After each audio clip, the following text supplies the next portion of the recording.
Do you sometimes feel there's a day where you're crushing it, you're doing great, and another day you're completely drowning?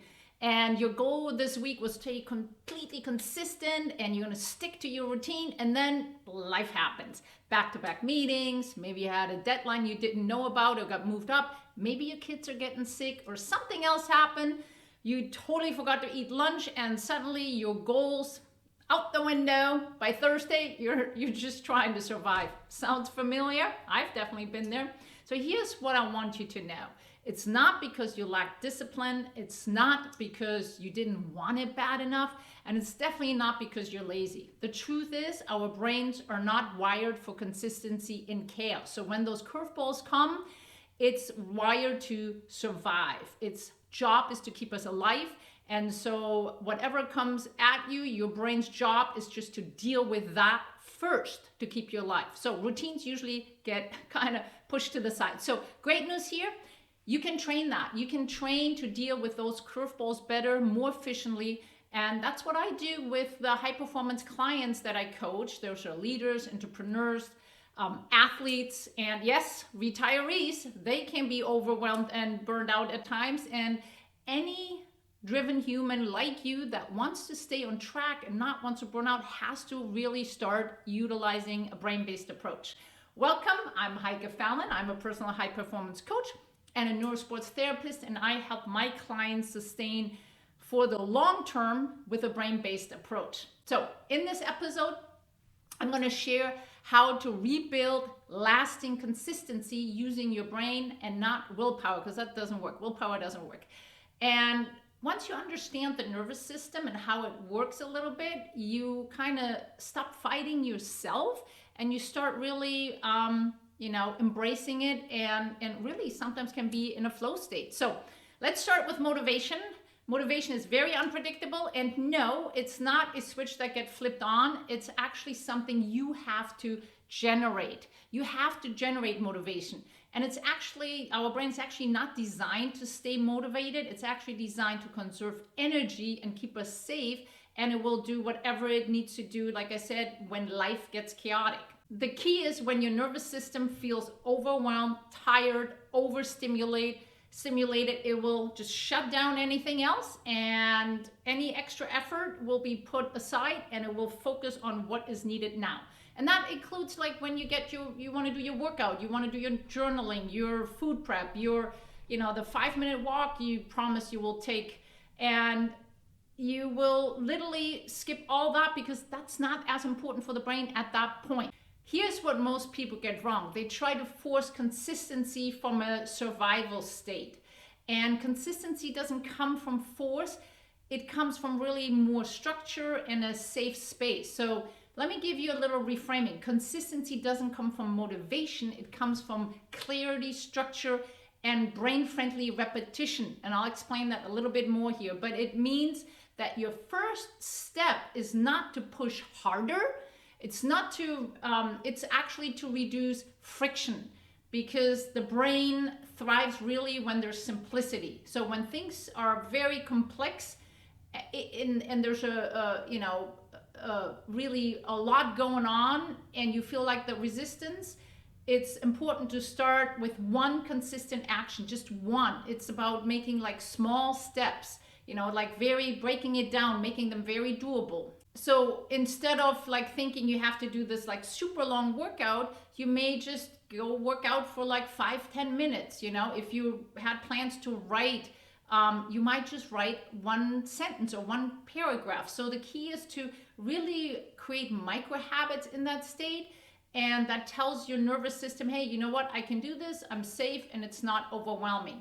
And so when life happens, it's important the things that you normally do to still do, but in a micro kind of version. And that stability is really the foundation for consistency when life gets really messy. So let's talk about also what happens when life actually gets super busy. So you're usually overscheduled. You usually skip meals, probably sleep a little less.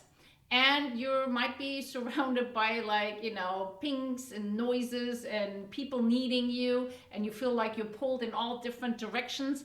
And all of a sudden, your brain really shuts down and you feel that overwhelm. And your brain doesn't really differentiate between like too many Zoom calls or like being chased by a bear, right? It's the same kind of threat response.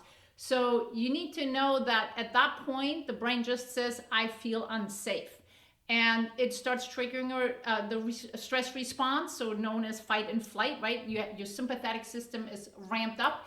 The problem is when your sympathetic system is ramped up, your prefrontal cortex, the part here in the front of the brain where you have your planning and thinking and decision making, kind of gets a little offline, and your limbic system, your emotional system, actually starts reacting, and you're more likely start procrastinating. You forget possibly simple things, and instead of like getting on it, you're strolling on your phone and you're feeling stuck because your brain is trying to figure out to conserve energy. So there's nothing wrong with you. It's just a sign that your brain is in survival mode.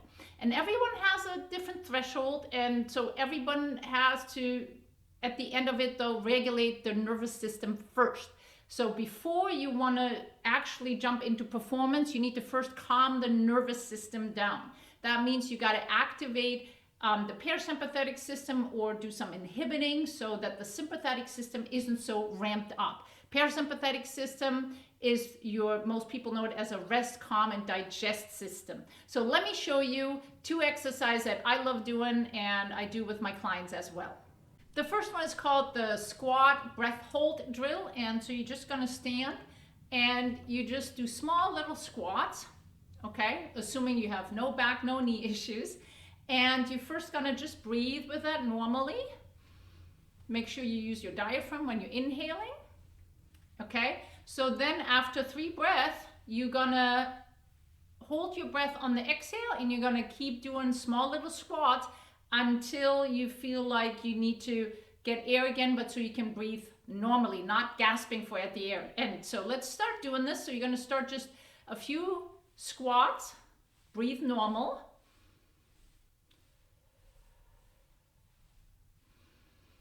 Inhale through the nose. I like to exhale through the mouth. 1 more, and then you hold your breath on your exhale. Hold your breath, keep moving.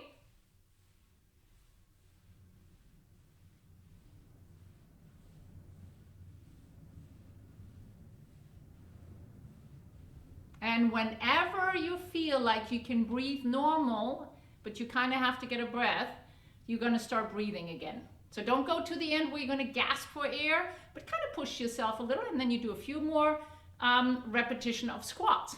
And the next exercise I love doing is called a vestibular exercise. It's a quick little vestibular reset. And all you're gonna do is you can take your thumb and look at your thumb right in front of your eyes, or you can look at a target a little further away, however you want. You're gonna be standing nice and steady with both feet on the ground. You might also do the seated, and you're gonna just look at your thumb and you're gonna basically shake your head saying no. You might add a smile to it. Make sure you keep breathing. Keep the eyes on the thumb or the target that you choose. And you're just moving your head. So that activates your vestibular system. Vestibular system is also very important to make us feel really grounded and knowing where we are in space. So this activation can help tremendously too if you need to kind of get your parasympathetic system activated a little bit more. You might again do that seated. It might be better for you to do seated first before standing. So these aren't just kind of weird tricks or something. These are just changing input to the brain and activate specific brain areas that are very important, as I mentioned, to activate your parasympathetic system, so your rest, calm, and digest. Very important, always make sure you're breathing very well with this. But when your nervous system feels safe and calmer, everything else becomes easier. So oftentimes when chaos is in life, it's good to just take a moment and reset your nervous system.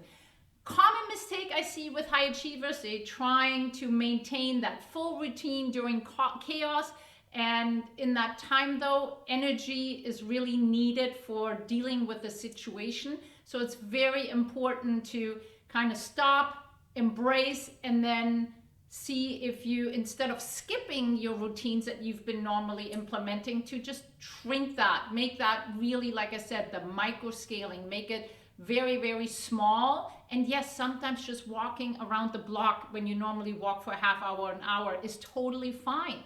So again, you got to make it so small that your brain cannot say no to it, if that makes sense. So again, working out, you might just commit to like 1 or 2 exercises. I know that might seem very ridiculously small, but here's the truth.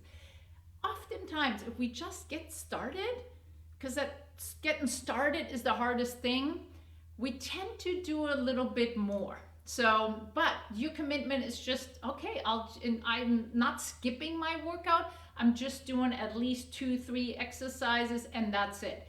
And the key is that is still a small win. And when we have a small win, it actually releases neurotransmitters, especially dopamine. And so that dopamine, makes you feel good, but it's also key for motivation. So, and your brain knowing, hey, I can do this, I'm safe, and I'm doing something, and you're not feeling bad about yourself because you did at least something. And it builds also that trust in yourself. And all that is really what's needed for consistency and to build consistency, particularly when things are crazy. Now, I have a lot of clients, they travel for work, or retirees that travel a lot, and routines fall off for sure once you're traveling, either vacation or not. And the key is really to get back onto track with certain routines. And you can apply all these strategies for that as well. So meaning once you got a little off, that's okay. Just don't beat up yourself about it. Just kind of recognize, hey, you know what? I got a little off track here. And then you start small again. So even if you used to journal half hour in the morning, or you used to read in the morning and you have your full morning routine, you might just start with something small. Just, hey, if I read at least 1 page, if I do a little bit of journaling, just much smaller. So, and set a timer, just keep it really small for like 2 to 5 minutes to get started, even if you used to do different. The key is to win the moment, and then you can build up from there. And another really important strategy I've shared in other videos before is the habit chunking. You want to chunk the habit that you want to implement, or that you do always, to something you do anyway. So great is always when you're brushing teeth, that you could do something right after, or after, every time after lunch you do your exercise. So chunking it to things you're doing anyways, assuming you're not skipping lunch, will help you to also stay more consistent when things go coming with curveballs and things get a little bit out of line, and life happens, right? So chunk certain habits to existing ones. And if you're otherwise doing pretty good, but now it's chaotic life, then chunk that workout to something. So, and readjust that a little bit. Also, the beauty about chunking habits is that you're reducing a little bit that decision making. So every time you brush your teeth, you're going to do a breathing exercise. It's a given. You don't need to think about it. And if you're eliminating more decisions, that actually helps your brain to conserve energy. And that's what it really is about. The brain needs to conserve energy with the habits. And that's why we have habits. And that's why the brain loves patterns, to conserve the energies. Another great way is to use environmental anchors, meaning you put, for example, your workout shoes by the door, or you leave your journal on your pillow, leave your book on your desk, whatever works for you. Post-it notes are great too, but keep in mind, don't put too many things on there, just one. Keep it simple. So if you use a Post-it note on your monitor, use you write one thing down there. It could be one mantra, one thing to remind yourself on this. So reminder here again, it's not about the willpower, you just need to use your system a little better. And here's the absolute secret. It's not what you do, it's actually who you believe you are. So your identity actually drives your behavior. So not the other way around. So if you're saying things like, I'm just not a consistent person, I'm always fall off, when it gets super busy, or I can't stay on track when I travel, guess what? Your brain is listening and it starts believing yourself. So it's really important to look and identify and analyze a little bit how you believe and what you believe about yourself, your identity. And really, that's how that self-directed neuroplasticity works. It gets really good at it, right? Because we get really good at what we do, but also at what we think. And again, great news here. You can actually rewire that. You can change that, and you can change how you think and do your self-talk. And instead of saying, I've never finished, or I always get off, you might say like, okay, I will return no matter what. And you know what? I will get something done. It's okay if I don't get all of it done, but I get something done. Or you might say, you know what? I trust myself, even though I got off, that I will begin again. I will start again because I've started in the past again. So I can do this. And so very important that you remind yourself of that what you think and believe has an impact on your behavior. Now, one of my most favorite things is really at the end of the week to do a little reset. And what I do is kind of look at my week, okay, what worked, what did not work so well. And then I look at too what worked well, because the truth is we're beating ourselves up most of the time about the things we didn't get done that should have been getting done. And we need to also look at, you know what, maybe I didn't get the whole thing done, but I got a portion done. And we need to celebrate ourselves on the little accomplishments along the way. So at the end of the week, it's great to do like a little, I call it the inventory, to kind of look at, okay, how did I do? What worked? What could have gone better? What could have, what did I do really well? And then it's important to refocus. What do I need to really commit to for this next week? Where do I need to really put my focus into? And then think of like the small steps you can do so that you're going to be actually successful. Again, it's about that dopamine release of finishing, to doing something. No matter how small it is, it's better than not doing it at all.